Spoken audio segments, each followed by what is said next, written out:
What's going on, everyone? Welcome to the Purple People Podcast. My name is Kyle Smith.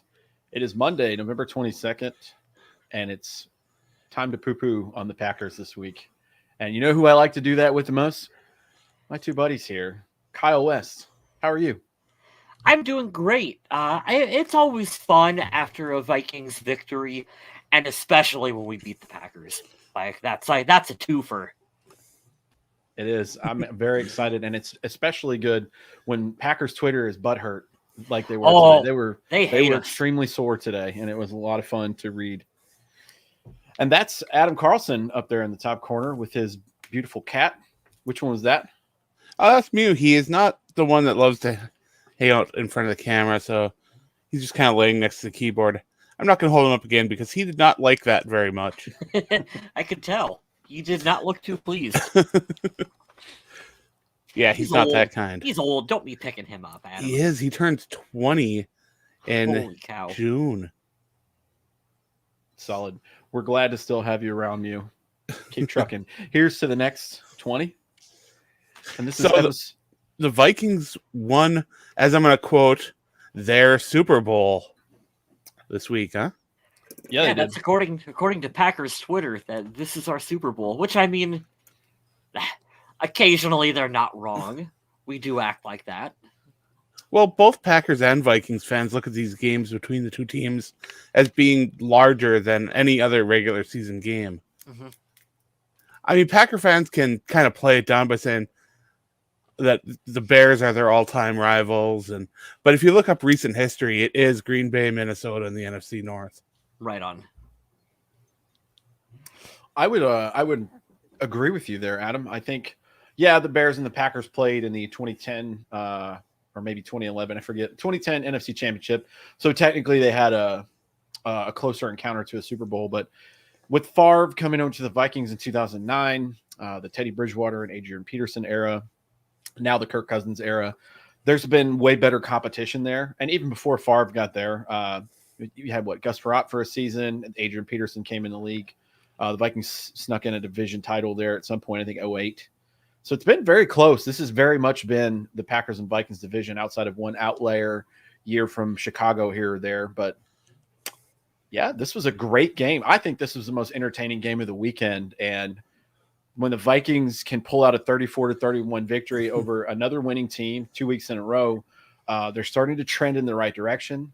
And if they can put it together, what a narrative that will be from one part of the season to the next. Yeah, I thought this was going to be the game of the week, but I don't know. That Chargers-Steelers game was absolutely wild. You got to be careful there, Smith. Vikings are doing that thing where they'll make you believe just a little bit, and they'll make you believe before they rip it out. The only thing that gives me hope right at this moment is they are trying to get the ball to Justin Jefferson, and they're not doing it to that point where it tips over and becomes stupid and there are terrible turnovers. There was almost a terrible turnover yesterday. Thankfully, it was dropped. But there were almost 3 terrible turnovers. Yeah, I'm referring to the last one, but you are right. The one where his hand got hit, and if it would have been able to follow through, it would have been a pick. Are you talking about the dropped interception? Yes, at the end of the game. On the The final one that drive, got called back for helmet to helmet? Well, yeah, that was pretty All 3 obvious. of those should have been picks. But, I mean, I know Packers fans are upset at officiating, but that was a clear drop on the interception. And it was clearly helmet-to-helmet contact. You can be upset about both of those calls, but they were both legit. Mm-hmm. And you know what? In fairness to what Justin Fields from the Chicago Bears has said earlier this year, he's like, hey, if this was Brady, he would get those calls. If that happened to Rodgers, he would absolutely get those calls. So you have to turn it around, and that's the way I look at it for measuring these games. Well, you even heard the announcer during the game that was textbook helmet-to-helmet on the quarterback, and the ball clearly was on the ground. For some reason, went to the expert in New York and was like, take a look at this. And he's like, well, the ball's laying on the ground, so it's no. It was close. Right? It was going to be a good play if it was fully completed, but the Vikings squeak out a victory. This is clearly the best opponent they have a win against. Last week was up to that point the best win they've had of the season. Now again, we're going to go in depth about this game, but looking forward just for half a second, they're going to San Francisco, and that matchup is going to be very tough, especially with Greg Kittle back. But if they somehow pull a win out there, the rest of the season looks very doable. But Kyle West, you mentioned it earlier. Don't look too far ahead. I like what the Vikings are doing right now. They are consistent with the run. They're not too heavy to where they don't get the ball to Jefferson and Thielen, but they have a healthy mix. And this is what the offense, in my opinion, should look like. They're aggressive, but they're a little creative. There were a little weird plays they had with Justin Jefferson being a decoy yesterday, which I enjoyed. This game all around is easily my favorite game of the season so far, but I hope they have more to come. We knew going into this game that the Packers were going to score points. They have too much talent on offense. Aaron Rodgers is too good. But there is that voice in the back of my head that's always going to be going, well, David Bakhtiari's out. Aaron Jones was out. Jair Alexander was out. They were without a lot of really important players to their team. And it's a shame that they couldn't suit up for this game, because I would have loved for Minnesota to beat Green Bay at full strength or as close as possible. But you can only play who you get put on the field against. So, I mean, a win is a win. But when they face again next time in Green Bay, this could be a little different of a game. I would mirror that comment and agree with you, Adam. I would just say that we're without Danielle Hunter, and when you have Sheldon Richardson playing defensive end, we feel your pain, Green Bay fans. We are thin at pass rush, which this franchise historically and up to this point prides itself on great pass rushing. So they are razor thin, and I don't know. They figured it out. Rashad Breeland had a great game yesterday. He's so up and down. It hurts, but he had a great game yesterday. Patrick Peterson let up a few plays, but glad to have him back. In and out with some injuries on Patrick Peterson.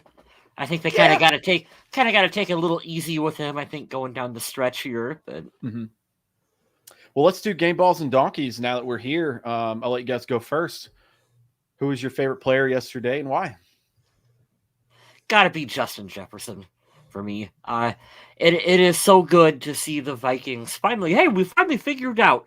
Justin Jefferson's a pretty good player. Maybe we should throw him the ball more than once or twice a game, guys. I had said this before on previous episodes where it's like I would rather Kirk Cousins just take a shot down the field and trying to get it to Jefferson. Maybe there's an interception that happens. Guess what? Other teams throw interceptions and they overcome it. Kirk's only thrown 2 this year, I think. Yeah. Now you almost had 3 on this game. You know what? let's not quite go that far into this statement here, but good things happen when you throw the ball deep to Justin Jefferson or anywhere on the field for that matter. He needs to be a large part of this offense. I've got a big role here for Kirk Cousins because he deserves a lot of credit for this game. Not only did he come out and play the game the way that he wanted to play it, he took some chances down the field. He forced Green Bay to put extra coverage on Jefferson, which opened up Thielen, let Thielen back in. And Thielen's been kind of quiet lately. So it was good to see him get involved. And then when they kind of tried to take both of them away, he was completing passes to Conklin and to the wide receiver 3. And it opened up a little bit for Dalvin Cook in the run. And it turned out to be a game that, despite having pressure on over 40% of his dropbacks, Kirk Cousins was poised in the pocket and delivered the ball. And after it was all said and done, he drove past a fan and waved and honked. So, it's all great. It was pretty awesome. I was good. Worried. Real quick, I was worried, Adam, that after the first interception, we were going to see Kirk, or almost interception. I was worried that we were going to see Kirk just regress as far back as possible to safe check down. I do have to ask you guys one quick question, though. Okay. Because this was bothering me. Now, after Kirk's interception in the fourth quarter, I looked over at my cousin. I'm like, well, that's game, so this kind of sucks. All we got to do is watch Green Bay eat up the clock. Then we come back from commercial break, and they're like, well, it wasn't an interception. It's like, what? What happened? I said out loud, those are calls that never go in our favor. Oh, 100%. I was so confused and pleased and elated. And yeah.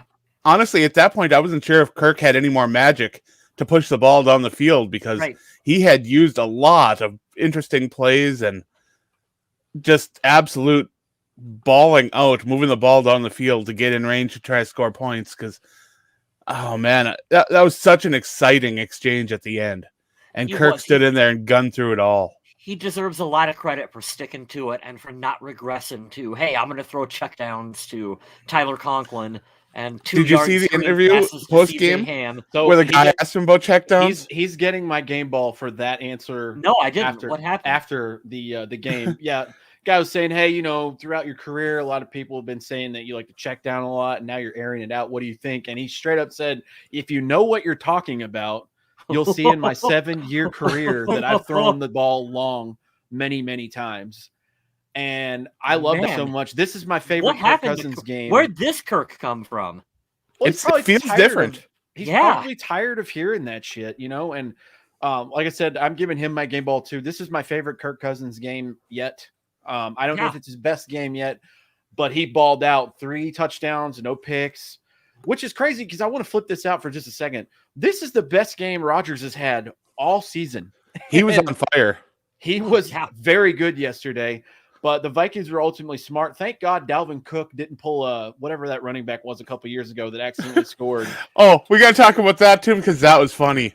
Minnesota, twice this season, the end of games, running out the clock, they fumbled with the running back. This year, this week, they did not take that chance. They came out and they took knees.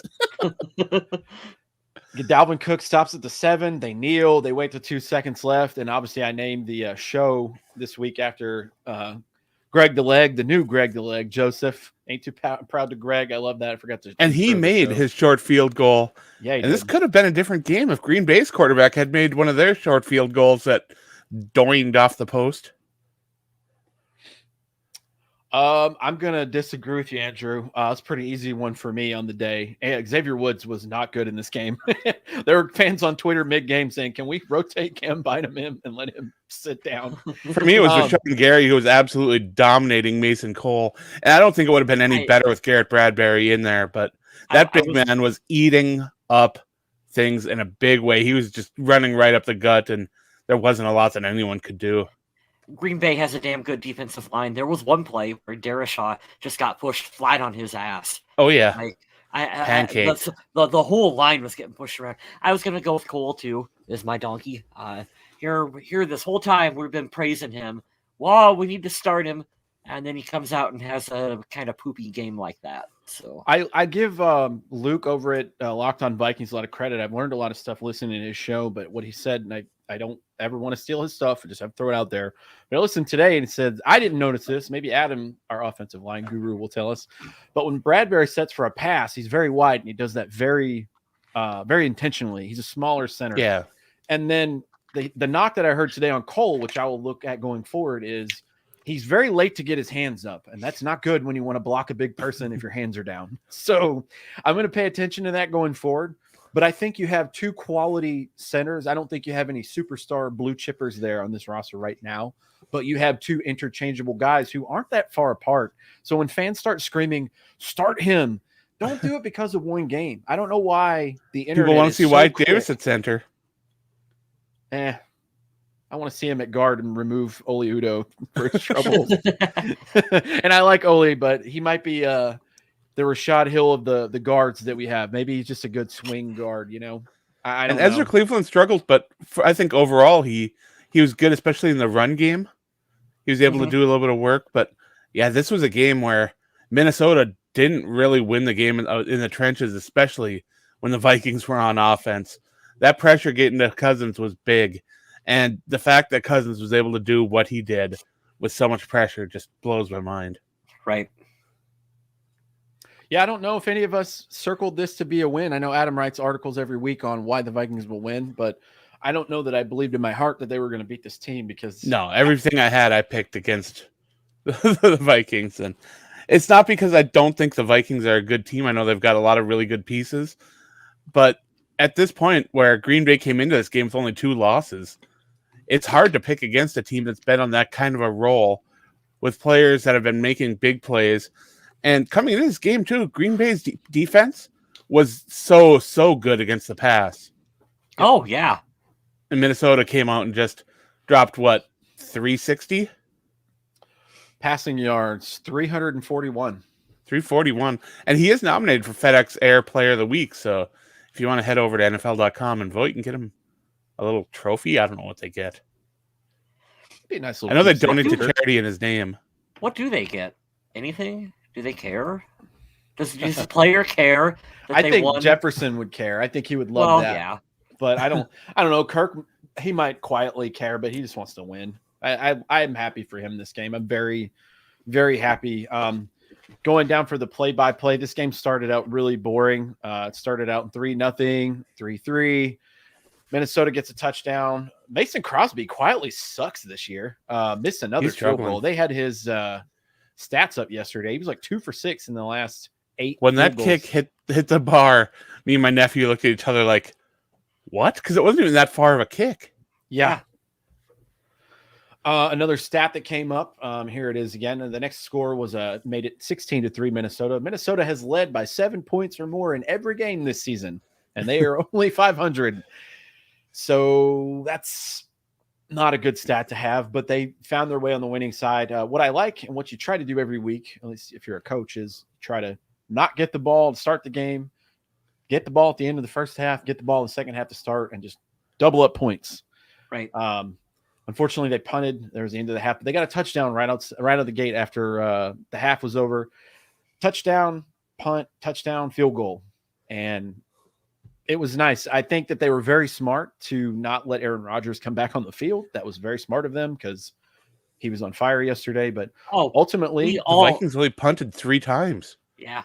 We've all been down that road before, too, where it's like you cannot give Aaron Rodgers any time left on the clock.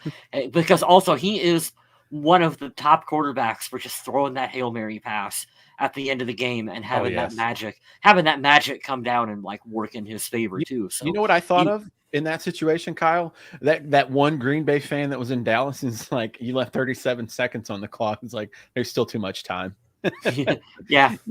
You can't do that with that guy. He's a Hall of Famer. He's, in my opinion, he's one of the 10 best quarterbacks that's ever played, and he's just good. He's still good. So I'm gonna find it very hard for them to win January 2nd in Green Bay for any reason at all. They have a good running back. They did it there last year, but any given Sunday, I mean, Houston got a win over the Titans this weekend, so 4 to 5 people in our survival league got a strike because of that. The Vikings have proven in this game for sure that when they play to their full abilities and don't let stupid coaching decisions or whatever else stand in their way, they're a good football team. Like, there's a good football team hiding underneath this 5-5 Minnesota Vikings squad right now. Well, let's talk about that, though. Let's talk about bad coaching decisions and the shift that's happened in the last couple of weeks, because after that Dallas game, which was the worst game of the season, in my opinion, terrible everything. Something had to have happened in management, and Mike Zimmer had to have felt the red stove eye very close to his ass cheek, because there's been a change of some sort. I mean, we'll never know what it was, what the sit down was, but I know that he said publicly, hey, I've talked to Kirk and said, I don't care if you turn the ball over, just be aggressive when you do it. Like, whatever, you're going to have interceptions. It's fine, which he hasn't had many this year, which is great, but something has changed. The offense looks like what it should look like. If the defense can come to form, I think this team could do some damage, but it's all about the consistency, which we haven't had yet. But 2 weeks in a row is the most consistency this team has given us this season. So we're going to take it and we're going to enjoy it. Right on. The Fire Zimmer crowd's definitely gotten pretty quiet lately. It's going to be hard. They're sitting not only at the 7th, they're at the 6th seed right now, and they would go to Green Bay, right? To Green Bay, yeah. Yeah. Which is hilarious. The last time that happened in the playoffs, we had the Joe Webb show that was almost as bad as the Josh Freeman night that we had. There's some games coming up for Minnesota that look exceptionally tough, though. Going to Green Bay is going to be one of them, and I am not looking forward to that matchup against the Rams. Well, I don't like when they go to Chicago either. They always struggle in Chicago. Every time there. I don't know what it is. They won there last year, but outside of that, I mean, they've consistently lost there, but I think they are a better team than the Bears. They get another shot at Detroit. The Steelers don't really scare me. They're all right, but I think the Vikings are better. They have a chance, but they have to keep playing this good, and they could go to the playoffs. And shit, who knows? If they go to the playoffs, definitely Zimmer's staying. Adam thinks Zimmer's staying. They're doing it. Oh yeah, They're making us believe again. But with Thanksgiving coming up on Thursday, I got to ask you guys another thing here. Here we go. Are the Lions going to get their first win on Thanksgiving against the Bears? I hope so, just for chaos. Probably not, because Detroit fans, as miserable as they are, have to be somewhat excited that the Texans won this week, because it almost guarantees them, as long as they don't win a whole lot more games or because what do they have to win 3 now in order to drop to the second spot on the Tankathon? The Tankathon. Because I mean, I like a lot of what the Lions are doing. They've got a coach in there that's really passionate. They've got some players that are really talented. They've got some young players that are just learning and growing. But I don't care if you've got Jared Goff or Boyle or whoever you've got back there right now for Detroit, because they don't have a quarterback on their roster. Minnesota doesn't have that problem. We saw that. They paid a lot of money to bring Kirk Cousins in. A lot of money. And honestly, if you think that saving money and going with a quarterback like Jared Goff was a better option than going out and getting Kirk Cousins, you've got to be sitting there and looking at yourself right now and saying, yeah, I made a bit of a mistake. We've talked about that too, where I still think, for all his flaws, and he has plenty as a quarterback, that there are a number of teams right now that would take like Kirk Cousins. Oh, absolutely. Forget the financial side of it. We don't even need to talk about that. But like a team like Cleveland I think they would immediately. What are you talking about? The real Minnesota quarterbacks on that roster. Oh yeah. You remember that crowd. And trust me, I love everything about Case Keenum. And you got the Teddy crowd too, and Teddy's not doing fantastic. There's at least 5 teams I could think that would love to have Kirk. I mean, and that's being very mild. I think it's more like 10.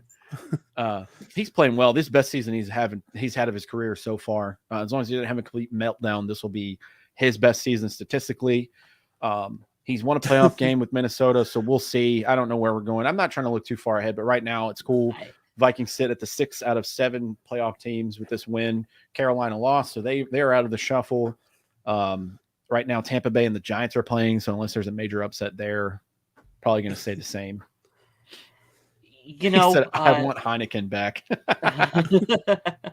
I think for Zimmer, I still think that regardless of the outcome of the season, that I think he's going to retire, guys.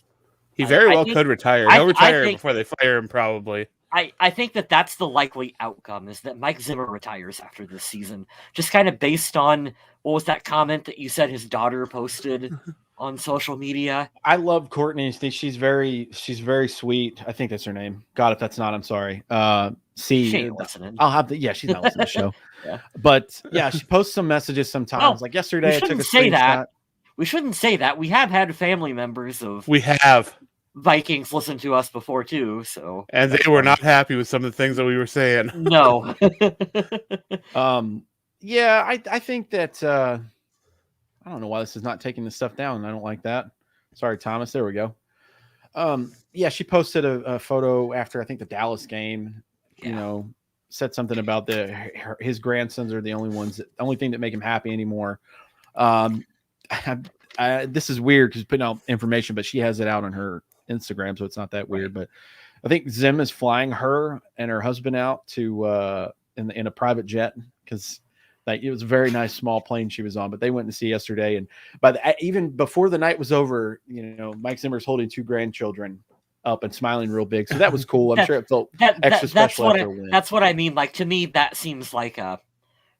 Hey, do you think that there's a part of Mike Zimmer that feels like the game is passing him by a little bit with all these adjustments he's had to make? I do, Adam. I don't think he'll admit it. I think Mike Zimmer, hey, he's that real old school coach that wants to come in at 5 a.m. and drink coffee until 9:30 and just like talk. Like, I bet if you asked him, hey, who's your favorite like coaching hire that you've had, just regardless of how it's affected like the team or whatever, I bet it would be Dom Capers, because I bet Mike Zimmer and Dom Capers came in at like 5 a.m. and just drank coffee and just talked about 1960s NFL They talked football. about Mean Like, Joe Green and Deion Sanders all day Yeah. long. That's what they did. I bet that's what he absolutely just loves Dude, doing. That's And funny. so you're probably right, Adam. The game, I don't want to say is passed him by, but I think it's probably changing enough to where he's just I just get that feeling that he's kind of I bet he retires sooner rather than later. And that is a good way for the team to kind of part ways a little bit too, where, hey, Mike Zimmer can retire and we can talk about all the good things and the culture shift and all that he's brought to Minnesota. And then we can bring in that offensive-minded coach to work with Kirk Cousins and the roster that we have now and build forward. Yeah, I think I agree with you guys. I don't think he'll ever admit that. I think that he probably sees it, but to his credit, man, even though there's a lot of backlash starting, and we're all guilty of it here, or at least two of us are. Stuff that was going on earlier in the season, he still managed to have a defense that can be very stingy, even with players out. Yeah. And he still has a very good grasp on that side of it. I'm sure he's loosened the reins over the years with the offense because that's just not his forte. But he's left his mark on this franchise and the history of the franchise with his now 8 years being here. And that's been a staple. That's been a staple more than it hasn't. Speaking of Reigns, former Vikings player Roman Reigns beat Big E at Survivor Series on Sunday night. Thank you, Adam. There's a rumor, and again, this is just a rumor. I don't think there's any credibility to it, that maybe Mike Zimmer would join Deion Sanders in the college coaching ranks as Deion's defensive coordinator. You know, I want a Mike Zimmer podcast. I want that. I would die to have that. I would love to hear him free reign, getting to talk shit about things with nothing holding him back, because I think he's respectable enough where he wouldn't necessarily just attack people for no reason, but there's a lot of things he would shed light on. Chris Tomlinson. Well, that's probably the first thing we want to hear, but I would love to hear what he can tell us about the league where we don't know why, hey, you guys hate this part of it. Well, you didn't know that the NFL does this way, or secretly it's this, and this is why. So how about kiss my ass for all the times you said this? Like, I would love to hear that, because I'm sure he has a couple of those.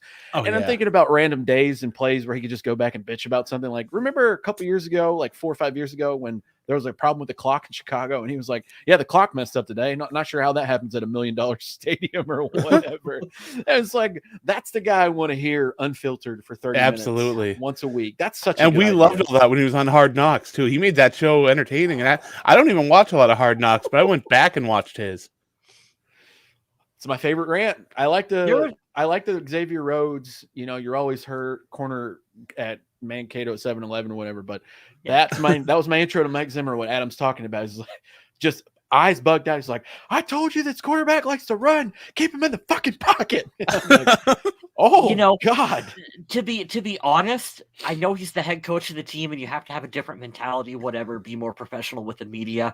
Zimmer just needs to unleash it for the rest of the season, and just let it fly. Just go like that, man. Wouldn't we all, even if we lost, I would respect him so much more. He did it earlier in the year. I know Chris Thomason asked him something. Thomason asked him something, and he's just like, why do you always word stuff like that, or whatever he said? That was pretty. Thank God somebody said it. It's like, dude, do you have to be a weasel every time you ask a question? Yeah. We all hate that guy anyway, so he's a douche. Yeah, but start spreading. The newer generation's getting a hold of it. I don't remember who it was, but someone asked Dalvin Cook after the game last week if he felt that it was more of a feast or famine time at running the football. And that's a weird statement to give a running back, because feast or famine is essentially how running backs play. They're going to get 3 yards, 4 yards, 2 yards, lose one, and then maybe they'll break one for 15 or something. Feast or famine is how the star running backs do it. Yeah, it makes you wonder how many of the younger generation, like, actually, other than the highlights, how much of them actually watched, like, Barry Sanders? Like, go back Dude, that and was the watch him. Adrian Peterson formula. Yeah, It was. Especially Adrian Peterson. especially for a newer Vikings fan like myself, like those last couple of glory years, that's all it was. 3 yards here, 5 yards there. You get him enough carries, 2, he'll break one. and then Yeah. there it goes. There's an 80-yard touchdown on the second Yeah. play, and you're like, well, where the hell was that? And we're like, no, that's just what we just wait. You just do that a bunch and you wait. Yeah. That's funny. Oh, so just going over a couple stats. Aaron Rodgers and Kirk Cousins were great. Again, second week in a row, Justin Jefferson stole the show. He's good. He had 100 yards in the first quarter. I mean, and a clutch touchdown in the fourth quarter, which is great. I really like this kid a lot. I think he balances well, and Mike Zimmer said that today. I watched the press conference today after they watched film and did their Victory Monday stuff, and he said, he likes the limelight, but he's very professional. He's very much here. He's like, could he be one of those guys who becomes a diva or has like a stint or an outburst? He goes, maybe down the road. He's like, but I just don't see it. He's like, I don't see it as a kid. He just likes to play football. He seems like such a good kid. Like, he would be fun to hang out with.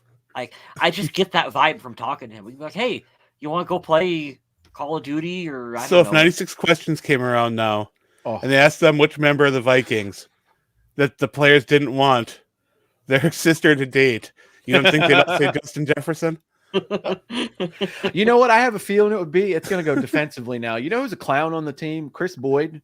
I think He that's seems who like they so would much say. fun, though. He seems like a It's very gonna be fun time, but Rashad Breeland. No one wants their daughter to date. that's a good No. point. That's a good point. You know what? If he can round it out this year, though, I wouldn't mind them bringing him back. He's been up and down, but I think once the defense gets in a groove, He opened up so bad, but he's definitely found a little bit of a rhythm. For sure. And right now he's playing hurt. I mean, he was questionable coming into this game and the week before. So whatever he's doing, he's playing a little bit banged up. And while we're talking about players who are banged up, Aaron Rodgers not at 100%, trying to sneak off early and go in the locker room before the half to get what a lot of people are assuming would be a shot in that toe so he can feel normal out on the football field. And it brought the backup out on the field to take a knee. You guys remember that Bears game where he came out and he was totally high as shit on whatever they put into him for that post game? That was the craziest thing I've seen in football in a long time. It's like, this dude's in outer space right now. He has no idea what's going on. Sorry, I was trying to read stats. Is he as bad as the Jets head coach? He was Adam Gase-ish. Oh. Yeah, and he was answering the questions fine, but you were just like, he can see sounds right now. It's wild. Yes. Green Bay rushing, they didn't have Aaron Jones. I really like that guy. He's a really good player, but they had AJ Dillon, who was a tank. Vikings did a pretty good job of containing him. No touchdowns, 53 yards on 11 carries. Dalvin Cook had a decent day, had another touchdown, 22 carries or 86 yards. They just consistently gave him opportunities, and he had a lot of hard-earned yards yesterday. I was going to say, what was his total? 86? 86, yeah. It was a boring 86, but he got the job done. Hey, don't sleep on Kirk Cousins. 2 carries for -4 yards. Let's go, dude. Boom. Hell yeah. Speedy, athletic. Kirk Cousins. Did not expect this stat from the Packers side of the ball, but the leading receiver yesterday was MVS. 4 receptions for 123 and a touchdown, the long of 75 on that one play, which really gave the Vikings the win, which is kind of funny. 10 targets, only 4 receptions. Devontae Adams was second. 7 for 8, 115, 2 touchdowns. That was weird. They scored so fast that we all said it in our chat. We're like, they actually gave Minnesota plenty of time to drive back down the field. Scoring that quick honestly hurt Green Bay more than it helped them. Yeah. 60-some Cooks yards, right? A lot of what he was doing yesterday was just grinding, man. He was very good yesterday. Leading receivers for the Vikings, no surprise here, Jefferson and Thielen, 169 and 82. They both had 8 receptions and 10 targets each. Jefferson had 2 touchdowns. Thielen had another, so it's good to see him back in the mix. And getting close to that 100-yard mark. I think Jefferson's going to go well over 1,000 yards. I think Adam Thielen could break it too. He's had some quiet games. Hasn't had a really big game since Carolina, but he still catches touchdowns, which I love. He knows his role and he does it well. Thielen is It's settling tough. into that wide receiver 2 role pretty well. It's tough to judge exactly what was going on with Thielen because we have no idea what some of those game plans were. Now that they seem to have got their head out of their ass a little bit, you're seeing that Thielen. Just wait, Kyle. Sunday's coming. I know. It's coming. We got to enjoy it right now. It's a terrible. I'm just saying it now. That Sunday is a terrible matchup for Minnesota. I hate it so much, and I don't want to see Jimmy Garoppolo win any more games. Mainly because I think he's overrated as all get out. But we'll see. That was an excellent catch. He does. He definitely does. That was an excellent catch from Thielen. The one that he made that was closest to the sidelines. Oh my God! Yes, he toe drag. He put his hand down and kept his balance, and then kept going. He's still good. He's still. I'm glad he is okay with wide receiver 2. I don't think that he'd have a problem being the one. It's just you got to pick your poison with these guys because eventually, coming up in some of these games, probably more than one of the remaining games, there's going to be a team that's going to double Justin Jefferson. They're going to have to. And I love that because you're going to give one-on-ones with Thielen, which is not a good idea. And that's going to take another person out of the box potentially, which is another not good idea for Dalvin Cook. So that's awesome. When you have these many good blue chip players, I mean, this is the time when you got to use these guys. Yeah, and we've seen D.D. Westbrook recently make a couple catches, couple plays for the team. Mm-hmm. KJ Osborne is a player we still believe in. So the Vikings do have some good talent out there on offense. I am really kind of missing Smith at tight end, though. I feel like he could have fit in this offense so well. I agree. I almost feel like they need to draft another tight end early next year because we talk about the potential of Herb Smith. What about Herndon? He's never on the fuck that guy. He's never. But Herb Smith is never on the field for this team. So yeah, you can have all the potential in the world. That's great. You got to be healthy. I hear you. I don't want to bail on him out of spite of just to say like, oh well, screw you, you got hurt. Like you can't help getting injured, but you got to be available, and they need a tight end number 1. And I love Conklin as much as any Viking fan. You stepped up quite a bit. Keep him, yes. Yeah. But he's a second string tight end. He's playing well, which is great, but that's going to come with more opportunities. Either you're going to. And there's no reason you can't run 2 tight end sets. Yeah. It's not like the Vikings have a lot of depth at wide receiver past, number 3. Yeah. It's interesting to think about that. It's a good conversation to have with all these playmakers and pass catchers, how they could still use depth and try it. These guys that they've went and got, these, bargain bin tight ends they picked up. I mean, Herndon got a touchdown in the Carolina game. I think he had a reception last week when I was in LA, but it's better to have. And I think their blocking tight end is on IR right now. So that's not great. That's a good point. I'm getting like football PTSD now. I can see blocking tight end. I can see Kittle coming around and blasting somebody next week. He's been playing very good and he's back and healthy. So that's I'm not looking forward. Isn't it weird that when Kittle comes back, Garoppolo ends up looking a lot better? Yeah, that's true. Strange, huh? That could have been Super Bowl champion Garoppolo had he made a wide open pass in the Super Bowl. And the defense do their job a little bit. That would be wild to say. There'd be no Trey Lance in San Francisco right now if he had won the Super Bowl. I'd call that. Yeah. Michael Cambria there saying it seems like we always lose to the Niners. And it's exactly what Smith said. I don't think on paper the 49ers are a better team than the Vikings. But the way they match up just doesn't work very well with Minnesota. This is going to be a really tough game. And honestly, I'm a little scared to watch it. But I was scared to watch this week, so I was scared to watch against the Chargers. Maybe they'll keep surprising me. Who knows? I think they could win this game. It just depends on if they can control the line of scrimmage. And that is where the matchup scares me because, this being like a zone running team, they don't have the super huge ogre offensive lineman. That's not the game that they play. They have so many good defensive linemen, and they have a breakout wide receiver too on the other side. They have probably the best tight end in football outside of Travis Kelce. It's going to be a tough game. It's going to be very tough, but No, McKinnon is in Kansas City. He's not playing for the 49ers. He is with the Chiefs. Yeah, he had And 2 Patrick back-to-back Mahomes injury loves years. him. Let's see, going down the list here too, wrapping up this Packers game. Eric Kendricks led the way with 10 total tackles. After him was Anthony Barr, Xavier Woods, Harrison Smith. 2 sacks yesterday came from Smith and Armon Watts. How about them just using Harrison Smith up by the line? Hey, Harrison, just go blitz the quarterback for us. And yet, if you're hanging out on Twitter, all you saw was people talking about how Harrison Smith looks like he's lost a step, and then he comes out and he's just shooting gaps. And yeah, and even after the game, I was seeing people.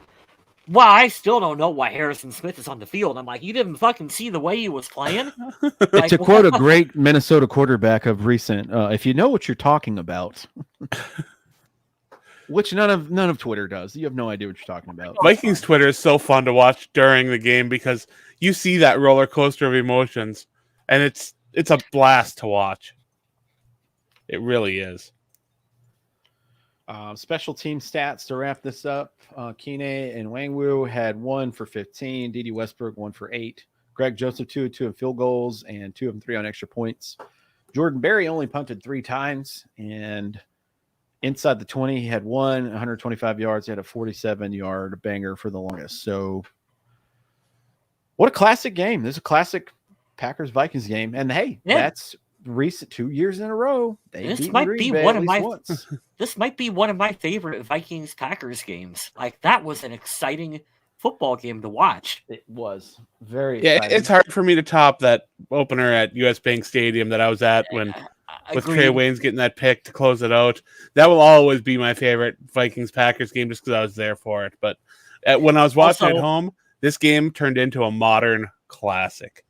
Also, 2009, Brett Favre, the first time he played against Green Bay. Like, that's another all-time classic just for the whole story and the build-up. Because usually in Minnesota, we don't get that whole week's worth of, like, media coverage and build-up like what we did that year in 2009 with Favre. So that was a special fun game, too. Hey, if you got any great pictures from that game, send them over.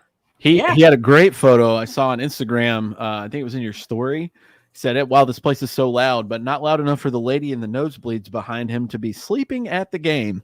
Oh, no. It was a selfie, and there's a lady just quietly taking a snooze back there. It was really funny. Those tickets are too pricey to be sleeping. Oh, I couldn't imagine. But we did see US Bank Stadium at 100% capacity, and I did see some people on Twitter posting conversations of them when they were selling tickets to make sure they weren't selling to Packer fans. Good. Skullbro's hilarious follow. He was talking about that.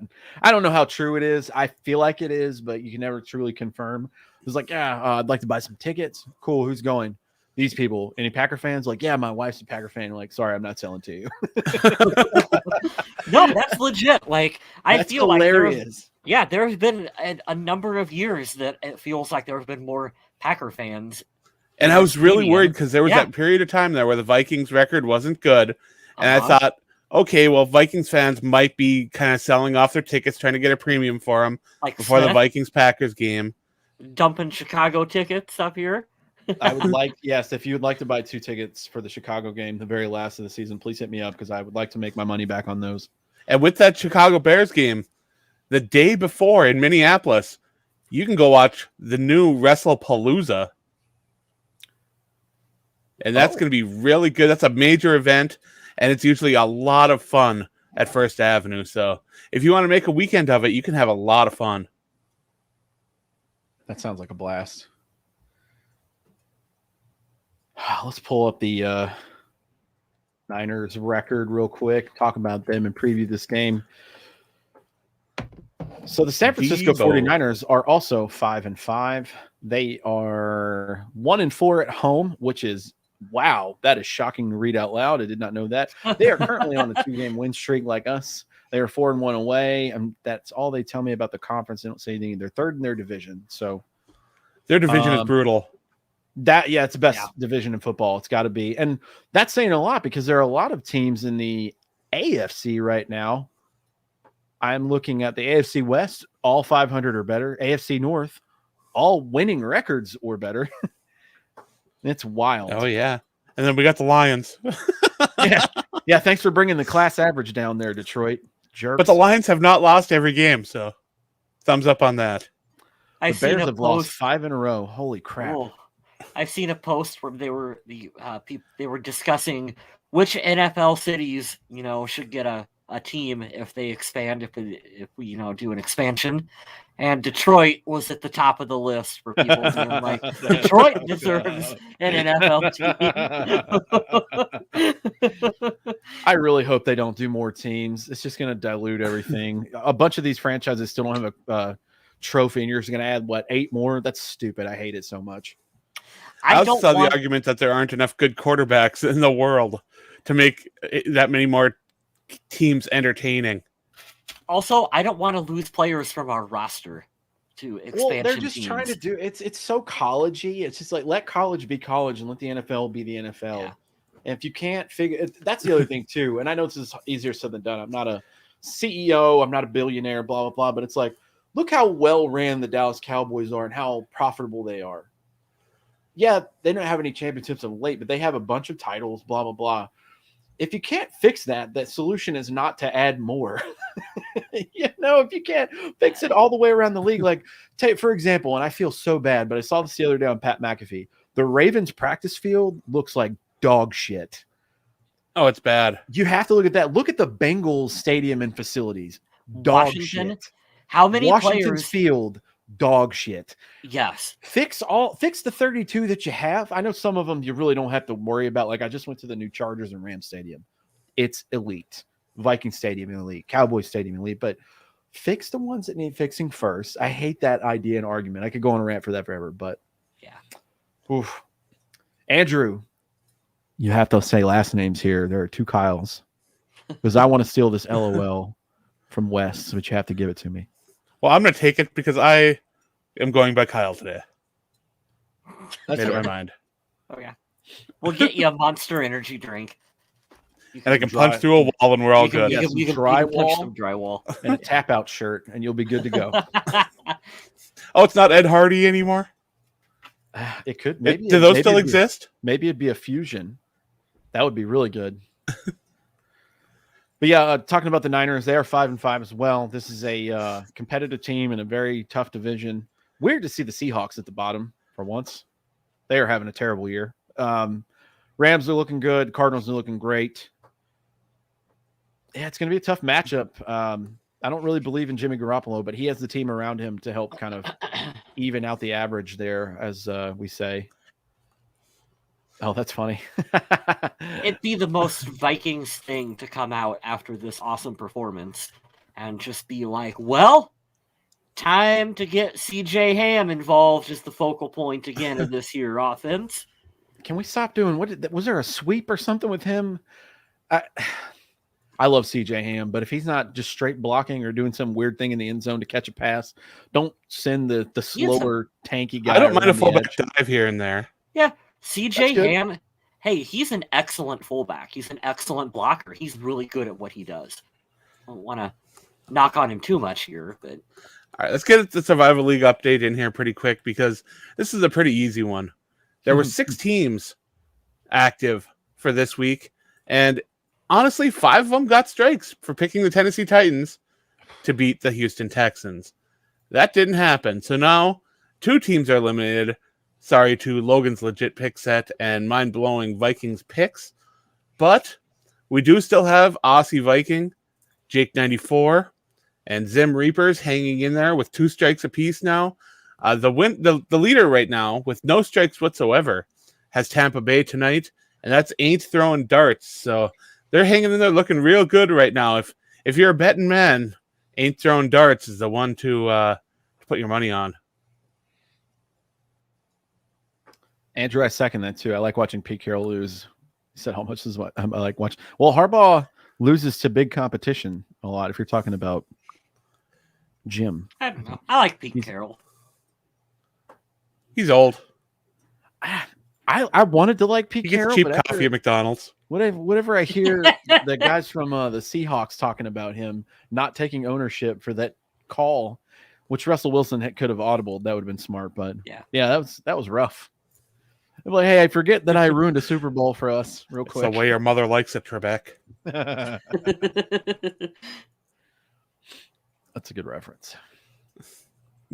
I will unfortunately be working, so I'm gonna have to find weird ways to catch updates on this game, much like I did this one. I got to see the first half and then kind of get play-by-play updates. Shout out to my buddy Matt, who works in Minneapolis at the airport, who has my job as well. He was texting me at the end of the game with updates. You're the real MVP for that one. I appreciate that. Well, where I'm living here, we had a big issue where Charter Communications, which handles a lot of the internet and television service, went out during this game, and it had people freaking out. Now, I don't use them. I go through the telephone company, and I have DSL, so I didn't have to worry about any of that. I got to watch the game here, and all I got on my social media were my friends complaining that they weren't getting to watch this game. And honestly, in the end, I think only one of them wasn't a Packers fan, so they missed a game where they got to see their team lose. So I don't think they minded as much. But still, if you're a fan of football as a whole, missing this game is kind of a shame because it was a classic. It really was. Andrew, thank you for listening to us. You are wasting valuable time, and we will take every single second that you give to us. We appreciate that. I'm not even check the score of that game. I was assuming the Bucs would just beat the piss out of the Giants. Maybe not. When I looked, I think it was 10-3. Closer than I thought. Closer than the spread, that's for sure. That 11-point spread, I would pick the Giants to cover on that one just to be. I couldn't believe. I sent it to you guys in the chat. I could not believe that Cleveland was an 11.5-point favorite over Detroit. That just blew my mind. Yeah, I don't see the firepower there. I just don't. Absolutely blew my mind. I know I was right to send that to you guys because it wasn't even close to that. And I in one of my bets, one of them was like over or under 42 points. I'm like, that's an under. That's easy. Looks like it's 17-10 at the half. Oh, okay. Giants will be competitive enough to lose another close game. Well, last year, didn't the Giants push Tampa to the limit? I think it was a really, really close game, a lot closer than anyone thought it was. I think so. I don't know if that was in New York or not. I know they're in Tampa Bay tonight, so that's always a tough place to play with that one guy who's 80 years old still playing quarterback there. Really good. He gets cheap coffee at McDonald's. Oh, I'm reusing jokes. Sorry. Oh, I think that about wraps it up, boys. We kept it under an hour tonight. You want to do some plugging and get on out of here? Sure. All right, Kyle West, you're up. Hey-o, I'm working on a new website to host my photography. You can check it out using the link right there, although I will be buying an actual custom domain name, so I don't have to have any of that junk in there here real soon. But for now, is the link updated on the Facebook pinned post? Okay, so here's the thing. Not yet, because this website is just for photography, so I can't actually host the Little People podcast merchandise with it. But that one's still good for now? I'm going to keep both of them up because the other one I'm using doesn't cost me anything. So why would I not have two? Right. I have two places to do it with on two. So Redbubble's still good, huh? Yeah, the Redbubble's still good, but this one works really good because this website is just for photographers. And so that means all of my work actually fits the templates that they have. Sweet. And I make way more on commission too. So Boom. definitely buy from this one. I pretended to be a photographer the other day and took a picture of the moon. I've seen that. I like your cat pictures, Adam. That's what I'll always remember you by, and I appreciate every one of those. Absolutely. They're good cats. I don't know where they are right now because the rest of the house is extremely dark, and all I've got is this ring light in my face that's kind of blinding me a little bit because I'm not used to ring lights. But hey, what can you do? I mean, hey, it works. So true. $15 at Walmart. Boom. Yeah, if you head on over to thevikingh.com, you can check out my work. This morning, I had a piece go up. It was my 5 takeaways from the game. And I did have a mistake in this week's article. I did go back and fix it. So it's now up to standards, looking pretty good. I do a number of articles each week. The 5 takeaways, of course, is one of my favorites, but my biggest favorite is the 3 reasons the Vikings will win. You can watch for that this week. That one should be out Saturday morning, I believe. Also, I wait until Saturday morning to put out the injury report, where I take a look and evaluate a little bit of what's going on with Minnesota as far as injuries, as well as their opponents. So we'll be looking at what's going on with the 49ers. And I try to squeeze in a few articles here and there on Tuesdays and Saturdays as well. So if there's any breaking news, I'd handle that as well. Otherwise, you can check out a lot of the work that my other colleagues over on the Viking Age do. It's always a lot of fun. There's always some takes there, and agree or disagree, it's always good just to talk Minnesota Vikings football. Over on Twitch, I go live sometimes to talk about movies. It's pretty fun. Sometimes I got a Kyle. Sometimes I got 2 Kyles. Sometimes there's probably a 3rd Kyle sneaking in somewhere. You never know. But mostly it's horror movies, and we enjoy talking about horror movies. Over on undeadwalking.com, every month I put out an article or 2 about The Walking Dead or zombies or something related to The Walking Dead anyway. And it's pretty fun to talk about that because right now World Beyond is 2 episodes away from ending. It was a mini series that ran 2 seasons, and this is the 2nd season, and episode 9 will air on AMC on Sunday. So that's pretty exciting that that's coming to a close. Fear the Walking Dead, I'm kind of losing interest in a little bit again.